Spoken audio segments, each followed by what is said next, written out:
Dalam rapat paripurna DPRD Oku Timur ke-36 tahun anggaran 2022, DPRD Oku Timur menyoroti masih banyaknya ditemukan proses penyusunan rencana anggaran atau RKA oleh organisasi perangkat daerah atau OPD kurang inovatif, cenderung copy paste dan banyak tidak hadir karena dinas di luar daerah.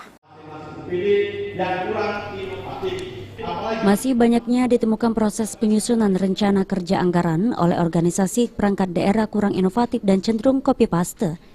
Menjadi sorotan DPRD Kabupaten Oku Timur dalam laporan pembahasan rancangan peraturan daerah APBD tahun 2023. DPRD Oku Timur sangat kecewa dengan beberapa kepala OPD yang tidak paham program dan kegiatan yang disusun dalam RKA masing-masing OPD. Sayangnya dalam pembahasan APBD di DPRD Oku Timur beberapa kepala OPD tidak hadir karena tugas luar daerah dan mewakilkan pada wakil yang tidak menguasai serta tidak dapat mengambil keputusan. Dari hasil pembahasan Raperda APBD Kabupaten Oku Timur telah diputuskan menjadi kesepakatan bersama untuk pendapatan daerah sebesar 1.800 miliar rupiah. Aji, PAL TV.